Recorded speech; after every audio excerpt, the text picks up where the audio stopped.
Hello and welcome to WriterSpeak, a program dedicated to the written word and those who produce it. I am your host, Jeane Slone. I distribute local authors' books throughout the county, and I'm also an author of 2 historical fictions, She Flew Bombers and She Built Ships During World War II. We welcome today Dr. Brandy McCann, who has just produced an ebook titled Amazing Health, Amazing You. Welcome, Dr. Brandy. Thank you for having me. So tell me, what does that title mean? Yes, absolutely. Amazing health, amazing you. You know, people ask, what's more important, money or your health? What would you answer? I think as we all get older, we say health. Exactly. Yeah, and our health is the one thing that we can't replace.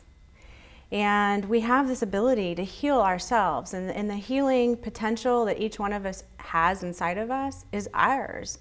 And when we can get in touch with that, then we get in touch with that part of ourself that is amazing. Like, we have this amazing connection to something much larger, and that largerness is what helps us heal, and hence amazing health, amazing you. Do you mind telling us how your personal life gave you the idea to share all your knowledge and produce this ebook? Not at all. I'm happy to, actually. You know, I believe that the reason why I'm on this planet and still alive today is to share this knowledge and this experience. As a child, when I was 14, I started getting symptoms of bipolar manic depression. And time went on, it would just get worse and worse until my life was on the line several times. And the doctors told me I would never be off my medication. I began having bulimia, I began gaining weight, and my life, I mean, really it was a very difficult time. Pain in my body, getting out of bed was difficult. Sick every other month or so, I was in bed with the flu or strep or something. And I knew that that wasn't the life I wanted to live. And when you're in the depths of the depression of something like bipolar manic depression, not living is an option. And I really thought I was having my last conversation with God. You know, I was at that point and crying on the floor, ready for it to be done. And little by little, somehow I showed up here. I got introduced to doctors who helped me find my way out of that condition. And it's been 13 years since I've been on my medication. I've lost all the weight. I haven't been bipolar or bulimic in over 13 years. And it took me a little while to recognize that I could do it on my own without the medication, which was a process. But the doctors that I actually met helped walk me through that. And so now I offer these same practices to my patients so they can help themselves heal. Is this what led you to become a chiropractic doctor? Not actually. Maybe on some subconscious guided level, you know. Mm-hmm.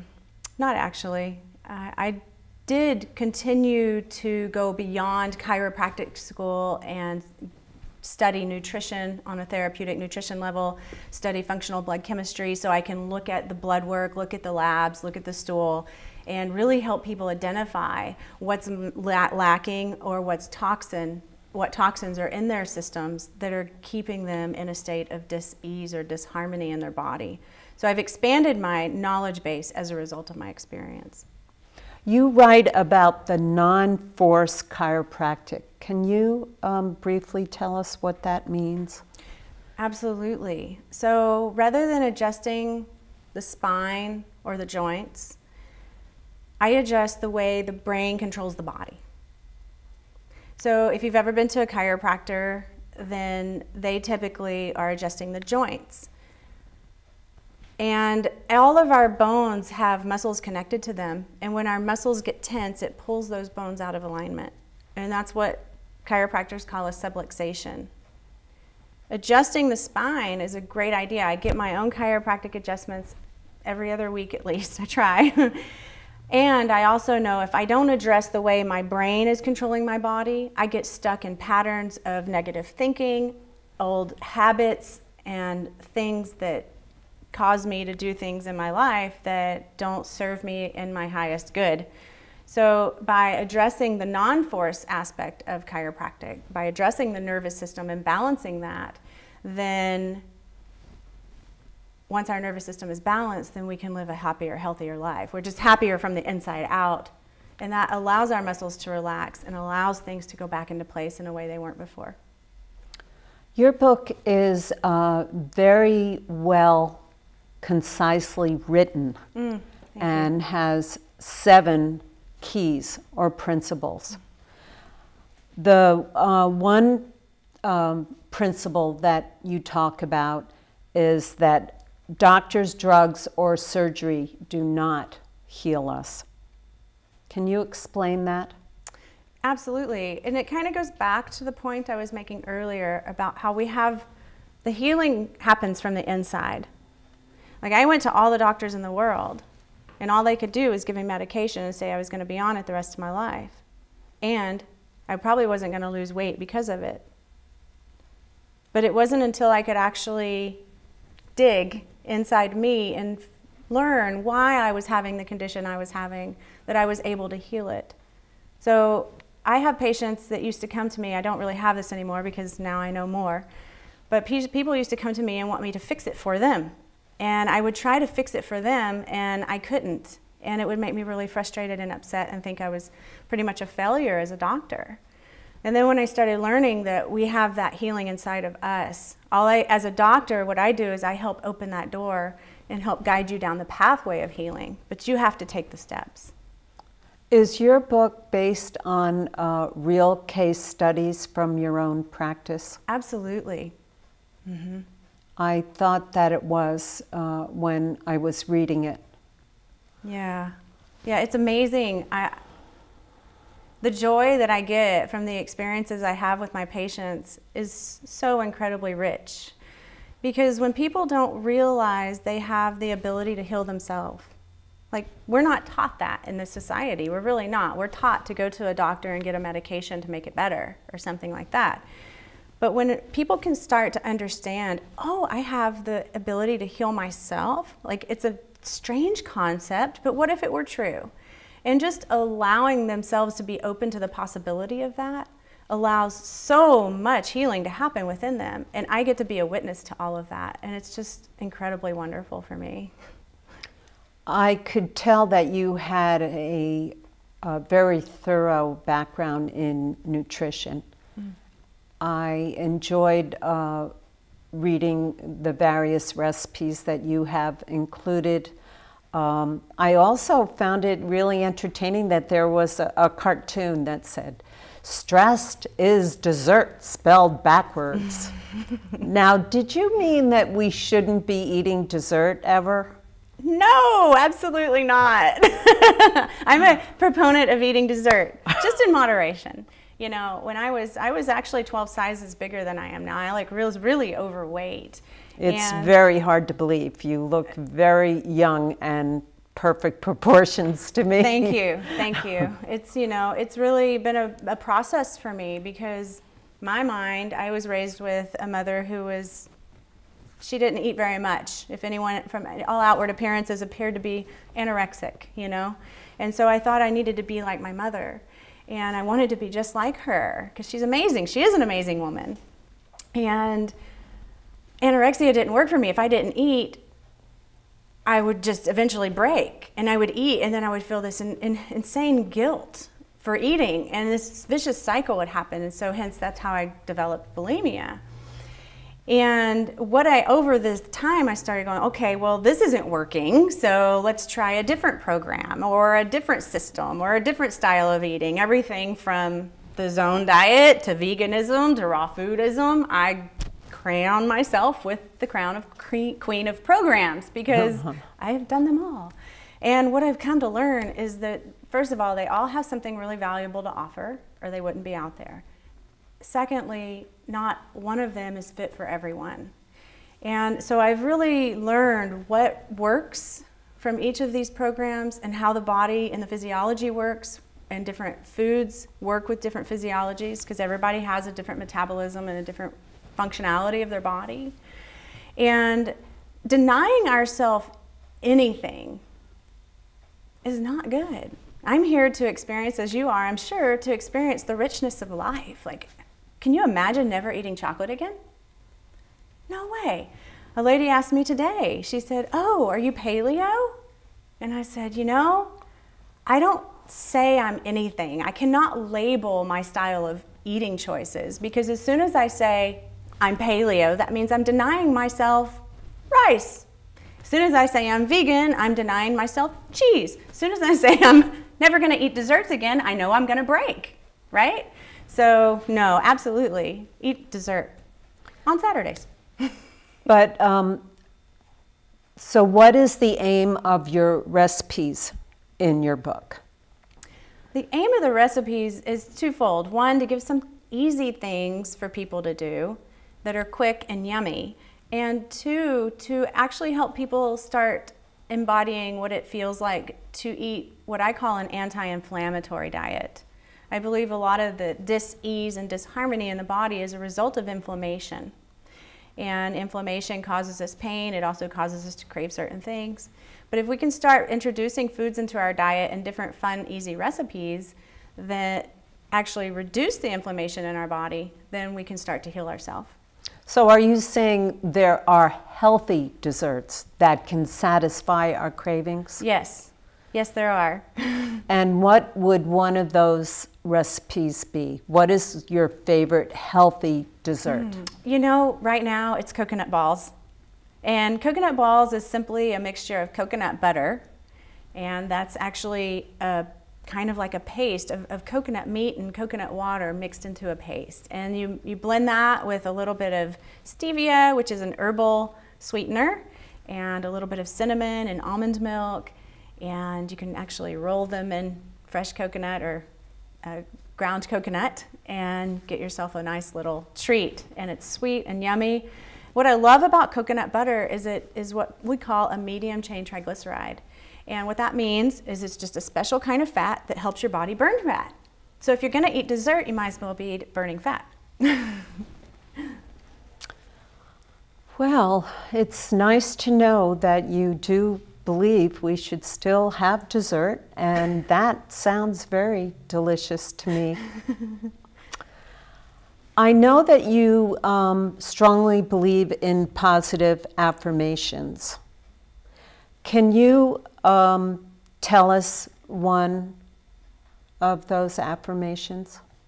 Yeah, the one I'm using right now is I am powerful.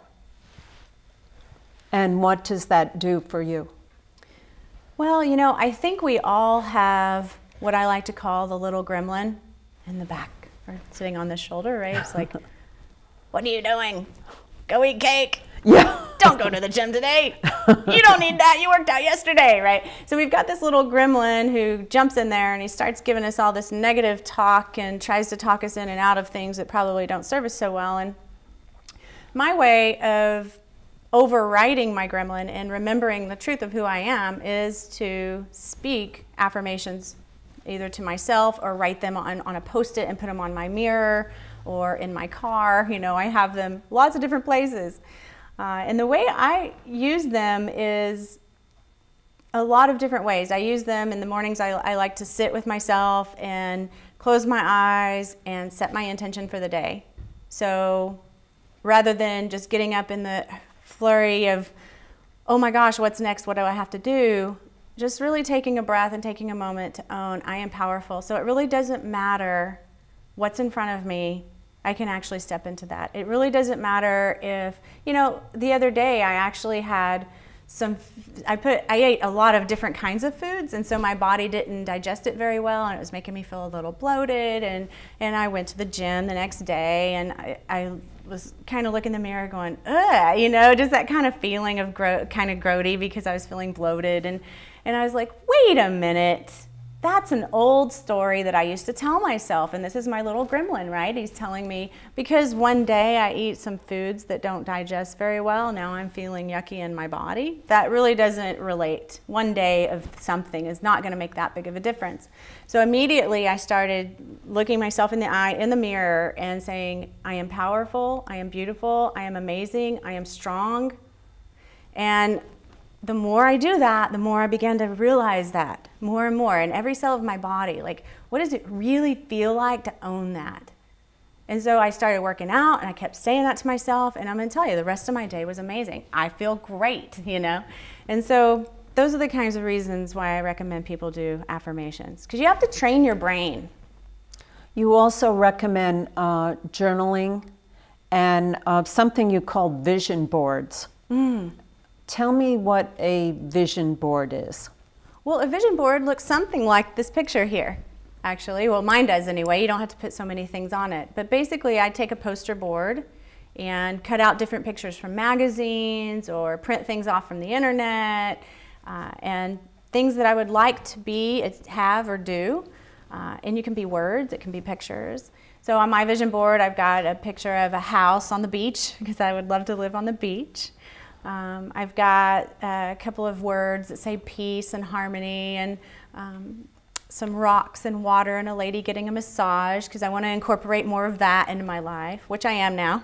I went to the spa yesterday, so you know, it really, really works. When you put things up in where you're going to look at it every day, and then you see it, even if you don't pay conscious attention to it and vision and look at it, it's still, you're getting it, and your subconscious is getting, this is what I'm creating, this is what I'm creating, this is what's in my world. And the more what we focus on becomes. And so the more we focus on those things that we want, the more we're going to get that as a reality. It's something you'd call positive visualizations, but it's concrete then, the board is. Yeah. That's very fascinating. Yeah.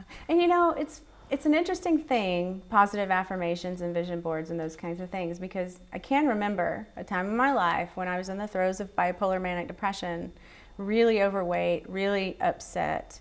And I started learning about this, and you know, my teachers were like, well, say positive affirmations. So positive affirmations, yeah, I said them all day long, and I still feel like, you know what? And I can remember being in my car, and this happened over and over and over again. It was the only place I could find privacy enough to scream. And I would just say those affirmations over and over. I am happy, I am happy, I am happy.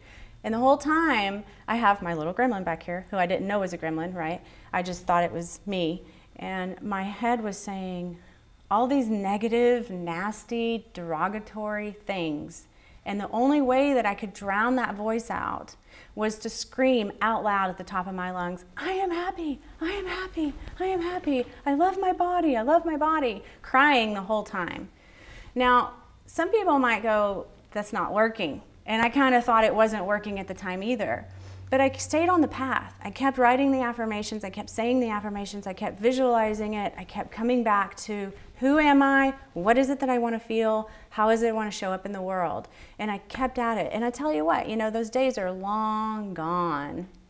It seems like the three principles together of writing it, saying it, and then collaging it, I guess, you're doing. Well, for me, I'm a kinesthetic learner, and basically what that means is doing. I learn by doing. And then we also have an auditory way of learning. We also have a visual way of learning. So if we can actually address all parts of our different learning styles in different ways and show ourselves from the outside looking in, hey, this is who I am. Hey, this is what I'm creating. Hey, this is who I desire to be. And this is how I'm going to show up in the world. And this is what I'm experiencing in my life. Then we're going to get more out of it. I like how you wrote to think of yoga as just stretching. Does that mean we have to go and sign up for a yoga class every single day? Absolutely not. You know, yoga's not for everyone, but stretching is. You know, I had I guess she's now 22 years old, 23. I had a patient come in the office yesterday, and she had some back pain going on. I haven't seen her in a while. And she used to be this really active child. I've known her for quite a while, and she's not so much anymore. She's kind of gone through school, and now she's got a job and this kind of thing. And she's like, you know, I really expect my body to heal up faster and do things that it used to do, but it's not doing that. I don't know what I'm doing. I was like, honey, it's what you're not doing. You know, the older I get, the more I have to pay attention to my body. And I can remember my dad telling that, when you get older, you're not going to be able to do the splits if you don't keep doing it. And guess what? I found myself not being able to do the splits one day. And I went, no, that's not going to happen. So I've made a practice of every day, even if I don't go to yoga practice. I haven't been to a yoga class in a really long time, actually. But every day I take a few minutes and stretch. Otherwise, I get stove up in my body. You have an incredible list of nutritional practices in your book. Can you tell us a few? Sure. If someone came to me and they were like, what would be the one thing you could advise me to do when it comes to nutrition? And that would be take everything white out of your diet. And what I mean by that is white sugar, white potatoes, white rice, white flour, white milk. People don't normally want to hear that, but all those things create inflammation in the body. So just for a little while, if we took those things out of the diet, let's just say 21 days, and then introduced it back into the body one at a time, we could see if our body had any reaction to it, a sensitivity of any kind. Well, it's very handy to know. The 21 days sounds like a real practical idea.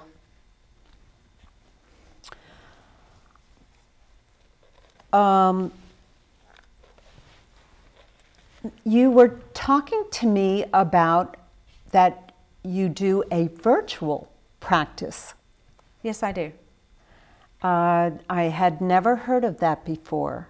So do people call you up and ask you questions, or do you do a computer to computer so you can see them and talk to them? I use both. We can do Skype. I use the telephone. I also send emails, and I have a system, a web-based system, where people can log their food, log their mood, log their water, log their exercise, so I can help determine what their next best step is. But basically, a virtual practice just means that I can help more people on a much broader level. And I have the ability to send people out for lab work. It doesn't really matter where they are. Some places it does, but in the US, it's really simple.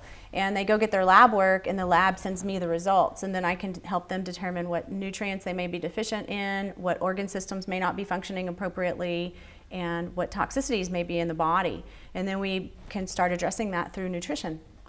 I do group coaching, and then I have individual coaching. So we just got finished with a purification. I offered a purification, which is a 21-day clinical purification. Some people do 3 days, other people do 10 days, and then other people do 21 days that are ready to jump all in. And so in that class we had, I think we had 8 people in that class. And so they went through the 3-week program, and then some of them don't stay with me, and then others do. So it just depends on what time of year it is and what's been going on. Well, I would like to thank you, Dr. Brandy, and your ebook, Amazing Health, Amazing You, for joining us on WriterSpeak. I also would like to thank our sponsor, the Sonoma County Gazette.